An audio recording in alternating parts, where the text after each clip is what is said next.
We wtorkowy poranek 14 listopada tysiące osób wyruszyły pieszo z Tel Awiwu do Jerozolimy. Po 5 dniach i po pokonaniu 70 kilometrów wszyscy dotarli przed siedzibę premiera Izraela.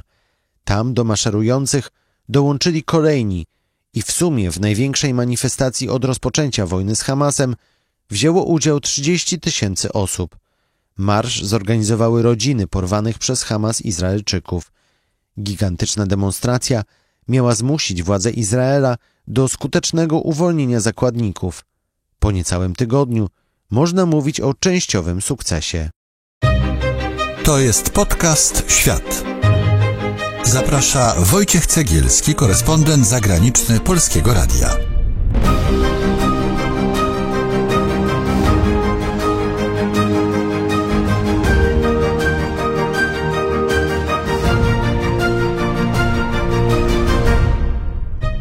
Jest porozumienie między Izraelem a Hamasem o zawieszeniu broni w Gazie.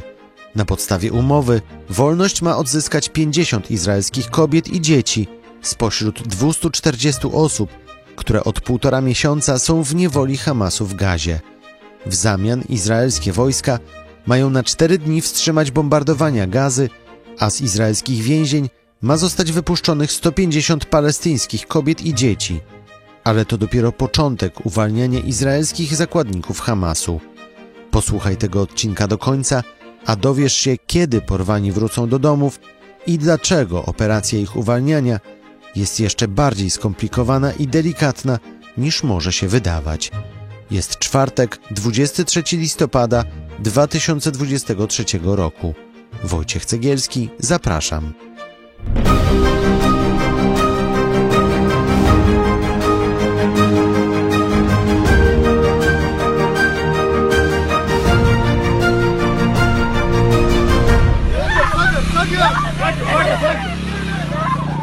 Siódmego października 2023 roku Hamas w czasie szturmu na Izrael nie tylko zabił 1200 osób, ale także porwał około 240 izraelskich i międzynarodowych zakładników i wywiózł ich do Gazy.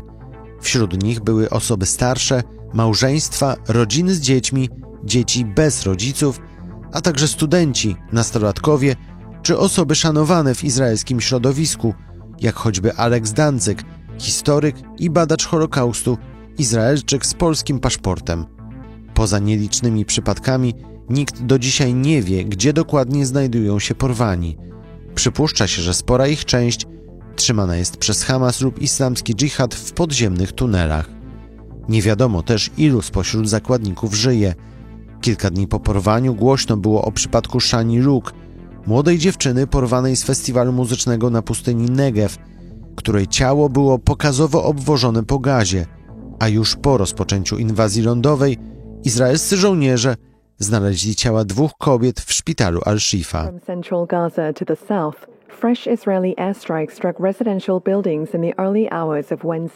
Jeszcze tego samego dnia Izrael rozpoczął najcięższe w historii bombardowania strefy Gazy. Pociski spadały na cele związane z Hamasem, ale także na cywilne domy, szkoły prowadzone przez ONZ, szpitale czy kościoły.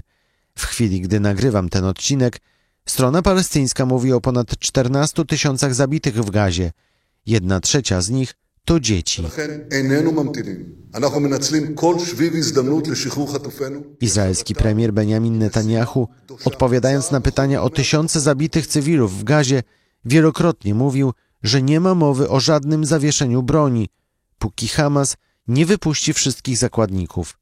Ale po niemal 50 dniach wojny i wielu dniach zakulisowych negocjacji prowadzonych przez Katar, okazało się, że zawieszenie broni nastąpi na 4 dni. We wtorek, 21 października, poinformowano, że wszystkie palestyńskie organizacje, w tym Hamas i palestyński islamski dżihad, zgodziły się na warunki 4-dniowego zawieszenia broni. Następnego dnia nad ranem, po długich i burzliwych dyskusjach, zgodę wydał też rząd Izraela. Umowa przewiduje wypuszczenie 50 izraelskich kobiet i dzieci w zamian za wolność dla 150 palestyńskich kobiet i dzieci trzymanych w Izraelu. Początkowo mówiono o czwartku o 10 rano, ale strona izraelska twierdzi, że nie stanie się to, tu cytat, przed piątkiem. Niemniej, w chwili gdy słuchasz tego odcinka, a z tego co wiemy, większość słuchaczy nie słucha nas od razu po publikacji, to część albo nawet wszyscy zakładnicy są już pewnie na wolności. Izrael i Hamas mają na 4 dni wstrzymać działania zbrojne, a do Gazy ma wjechać więcej niż dotychczas ciężarówek z pomocą humanitarną, w tym z jedzeniem, paliwem i lekami. To jest tak naprawdę ratowanie życia ludziom z Gazy. Mamy tam 2 miliony osób, którym grozi śmierć z głodu oraz epidemię, bo nie mają jedzenia, wody, paliwa czy leków. Bez tej przerwy w walkach ludzie po prostu by umierali. Tak mówi ekspert do spraw islamu profesor Greg Barton z Deakin University w australijskim Melbourne. Po 4 dniach izraelska armia ma wznowić bombardowania, chyba że Hamas będzie chciał wypuszczać kolejnych zakładników. I choć premier Benjamin Netanyahu zarzeka się, że to nie koniec wojny, to trudno nie dostrzec w tym wszystkim zmiany w nastawieniu zarówno Hamasu, jak i władz Izraela. Dość było pewne, że w momencie, kiedy mamy taką liczbę zakładników, to dojdzie do jakiegoś porozumienia. To Michał Wojnarowicz, ekspert Polskiego Instytutu Spraw Międzynarodowych. Te negocjacje trwały bardzo długo. Dużą rolę oczywiście odegrali Katarczycy, którzy są tutaj tym głównym mediatorem, ale też inni partnerzy też tam mieli swoje kilka rzeczy do dodania, więc jest to ważny element tej eskalacji.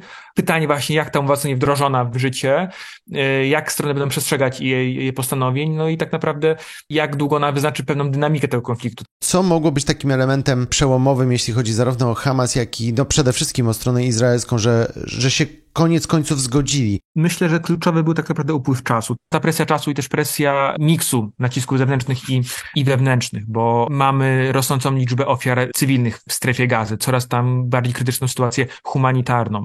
Presja na Izrael, żeby chociaż na trochę powstrzymać działania zbrojne i również na Hamas była bardzo, bardzo znacząca. No a jakby Izrael stawiał te warunki, że jakby tutaj musi być faktycznie ta kwestia wiązana z zakładnikami, że nie może być po prostu pauza strategiczna tylko dla pauzy strategicznej, dla dostarczenia pomocy humanitarnej, bo to był traktowany po prostu jako szansa dla Hamasu, żeby się przegrupować, żeby uzyskać więcej zasobów.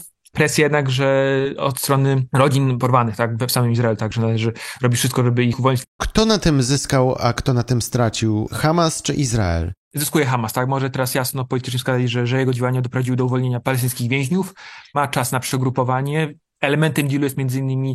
wstrzymanie izraelskich lotów, czy izraelskiego jakby monitoringu powietrznego w strefie Gazy, tak to określmy, i działań zbrojnych, jakby też działań wywiadowczych. Więc to daje możliwość na przegrupowanie, na złapanie oddechu przez tą organizację, która jakby była mocno przyciśnięta izraelskimi operacjami lotniczymi i lądowymi, przynajmniej w północnej strefie Gazy. Skorzysta na tym ludność miejscowa, Palestyńczycy w strefie Gazy, bo ta pomoc humanitarna ma też trochę szerszym strumieniem przez te parę dni się pojawić, no po prostu też parę dni odpoczynku od działań zbrojnych to jest coś, co dla tych ludzi jest na wagę złota. Izrael, powiedziałbym, zyskuje trochę mniej, ale uratowane są ludzkie życia. To trochę inna kategoria, prawda, wartości, prawda, są uratowane życia 50 osób, więc to też jest jakby dla wielu Izraelczyków wielka ulga, wielki sukces i powód do radości. Trochę schodzi presja wewnętrzna z premiera Netanyahu, że jakby jest pewien już mechanizm, punkt odniesienia, który można później stosować i to może się przydawać, tak, przy kolejnych rundach negocjacji, czy po prostu w tych tarciach wewnątrz koalicyjnych. Pytanie właśnie, czy tam model, który został teraz powiedzmy tak wypracowany, jaka będzie jego stabilność tak naprawdę długofalowo? Michał Wojnarowicz, ekspert Polskiego Instytutu Spraw Międzynarodowych, opowiadał o tym, dlaczego porozumienie o zawieszeniu broni jest korzystne zarówno dla Hamasu, jak i dla Izraela. A już za chwilę dowiesz się, jak będzie wyglądała operacja uwalniania zakładników i dlaczego jest ona bardzo trudna i delikatna. Zachęcam Cię do pozostawienia swojego komentarza pod tym odcinkiem, a bieżące informacje z Izraela i z Gazy możesz znaleźć codziennie o 18:00 na naszym Instagramie oraz na YouTube, gdzie właśnie wtedy w rolkach i w shortach pojawia się najciekawszy światowy news dnia. Subskrybuj nasze kanały i koniecznie powiedz o nas swoim znajomym.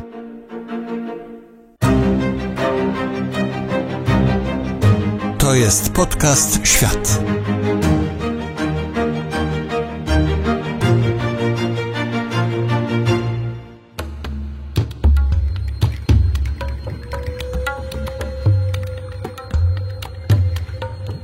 Od początku wojny Hamas uwolnił już 4 starsze kobiety, a Izrael odbił jedną z żołnierek. Ale to były pojedyncze przypadki. W chwili, gdy nagrywam ten odcinek, Niewiele jeszcze wiadomo, jak dokładnie ma wyglądać przekazanie 50 zakładników stronie izraelskiej. W porozumieniu Hamas zobowiązał się do uwalniania każdego dnia 12-13 osób przez 4 kolejne dni. Porwani mają być przekazani przez Czerwony Krzyż na granicę z Egiptem, tam sprawdzeni przez izraelskie służby oraz lekarzy, a następnie mają zostać przewiezieni do Izraela. I to w zasadzie tyle, co wiemy. Po pierwsze, od samego początku, kiedy mieliśmy do czynienia z całym atakiem, to nie do końca wiedzieliśmy, ile osób realnie jest zakładnikami. Profesor Daniel Boćkowski, jeden z najlepszych polskich ekspertów do spraw bezpieczeństwa i terroryzmu z Uniwersytetu w Białymstoku. Jednym słowem, to, że Izrael wpisał osoby na potencjalni zakładnicy albo zaginieni, mogło oznaczać, że rzeczywiście te osoby zostały porwane.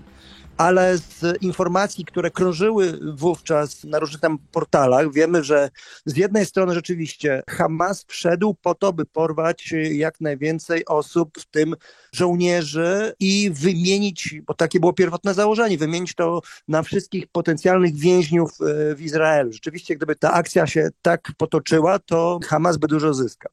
Ale wraz z Hamasem w tej operacji brał udział także islamski dżihad, a potem, jak sam Hamas przyznaje, to wszystko wymknęło się spod kontroli, bo przez te płoty przyszedł każdy, kto chciał.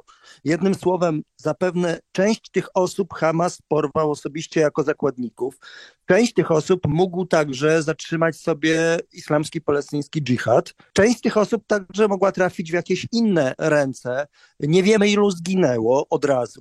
Nie wiemy, ilu zginęło w czasie bombardowań i operacji. Mamy niewielkie tam materiały, które wskazywały na przykład, że kilka osób pojawiło się w szpitalu Al-Shifa, a potem z kolei Izrael potwierdził, że niektóre osoby widoczne na przykład na tych zdjęciach znaleziono zabite w okolicznych budynkach.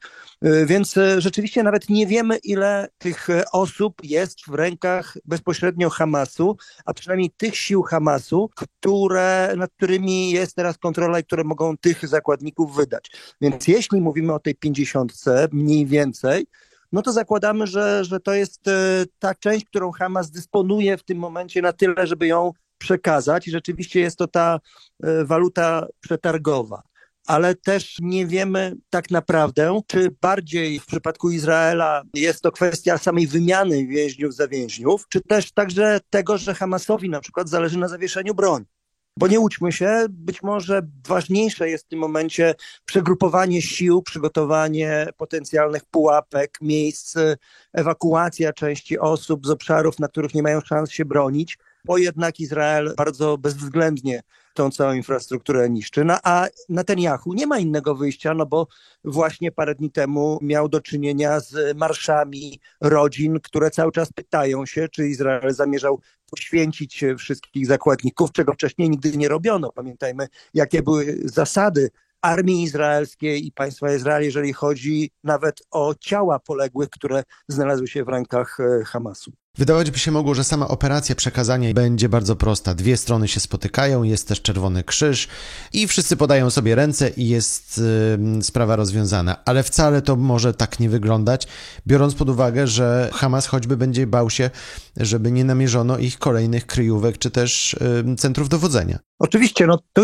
nie ma tak prosto, bo po pierwsze te 50 osób nie da się w jednym miejscu trzymać.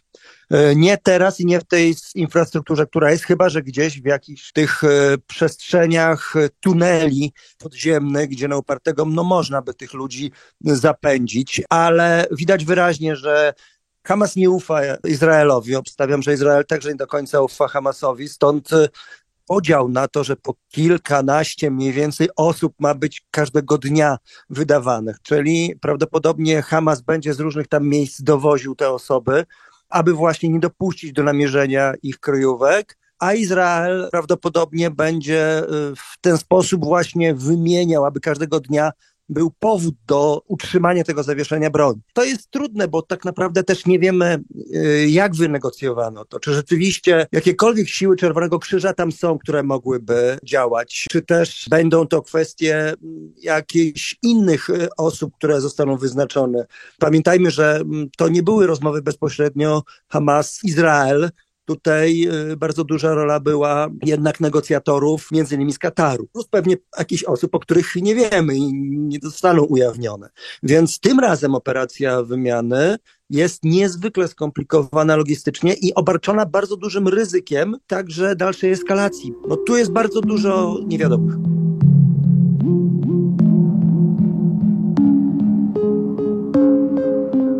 Po zwolnieniu tych 50 wciąż mamy domniemanych 190 zakładników do zwolnienia, czyli to wcale nie jest koniec tej skomplikowanej, bardzo trudnej operacji, negocjacji i uwalniania kolejnych osób. Oczywiście, dlatego że po pierwsze nie wiemy rzeczywiście tak naprawdę, ile osób zginęło od razu po zaciągnięciu ich do strefy Gazy, na tą drugą stronę granicy, ponieważ nie wiemy tak naprawdę, kto porywał. To jest też bardzo ważne, bo w pewnym momencie przecież obstawiam, że Izrael by chciał odzyskać także ciała.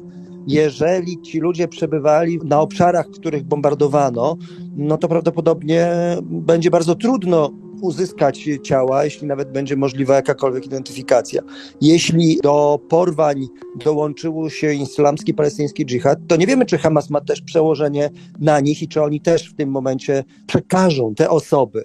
Nie mówiąc już o tym, iż już od samego początku widać było, że niektóre osoby, które widać było przewożone, okazywało się, że one w ten czy w inny sposób albo od razu ginęły, albo też zaraz potem zostały zabite. No, te słynne zdjęcia przewożonej dziewczyny, którą zakładaliśmy, że jest zakładnikiem, ona była już wówczas, to było tylko ciało, nad którym się znęcano. Mało tego, ta wymiana jest też bardzo, powiedziałbym tak, korzystna dla Izraela, ponieważ pierwotnie Hamas odgrażał się, że za tych porwanych on chciał, aby Izrael uwolnił wszystkich więźniów palestyńskich. Więc widać, iż te negocjacje były bardzo twarde. No i kluczem, obstawiam, nie są sami zakładnicy, co też ta kilkudniowa przerwa. I właśnie najważniejsze jest, czy Izrael jest na tyle pewny swojej operacji, że pozwala sobie na tego typu przerwę, która zawsze daje drugiej stronie możliwość przegrupowania się, czy też Izraelowi tak samo nie idzie dobrze, jakby oficjalnie głosiła propaganda, i tego typu działanie plus pomoc humanitarna jest ważna. Moim zdaniem tutaj także bardzo ważny będzie ten symbol teraz, czyli Al-Shifa jako szpital i bezpieczeństwo. No dużo tych pytań i myślę, że jeszcze więcej byśmy zadali, a większość pozostanie bez odpowiedzi w tym momencie, bo ta dynamika jest trudna do wyobrażenia. Profesor Daniel Boćkowski, jeden z najlepszych polskich ekspertów do spraw bezpieczeństwa i terroryzmu z Uniwersytetu w Białymstoku, opowiadał o tym, jak trudna jest operacja uwolnienia zakładników w Gazie. A podcast Świat to najlepsze miejsce, by dowiedzieć się więcej o wojnie Izraela z Hamasem, o genezie konfliktu izraelsko-palestyńskiego, o tym, co dzieje się teraz w Gazie, co to jest Hamas i czy w czasie wojny popełniono zbrodnie wojenne. Na naszym kanale na YouTube znajdź izraelsko-palestyńską playlistę. Oglądaj, słuchaj, a na pewno nie będzie to czas stracony. Premierowe odcinki podcastu możesz znaleźć w każdy czwartek na kanale Podcast Świat na YouTube oraz na stronie internetowej Polskiego Radia i na platformach podcastowych, w tym Spotify, SoundCloud i Apple Podcasts. Na naszym kanale na YouTube w każdą niedzielę pojawiają się też filmy z niebanalnymi historiami z całego świata, a w tygodniu na YouTube i na Instagramie Podcast Świat o 18:00 dajemy Ci najważniejszy światowy news dnia. Subskrybuj nas na YouTube i włącz powiadomienia. Śledź nas też na Instagramie. Komentuj, krytykuj i koniecznie powiedz o nas swoim znajomym. Teraz to wszystko. Ja nazywam się Wojciech Cegielski. Dziękuję za uwagę i wracam za tydzień. To był podcast Świat. Do usłyszenia w kolejnym odcinku.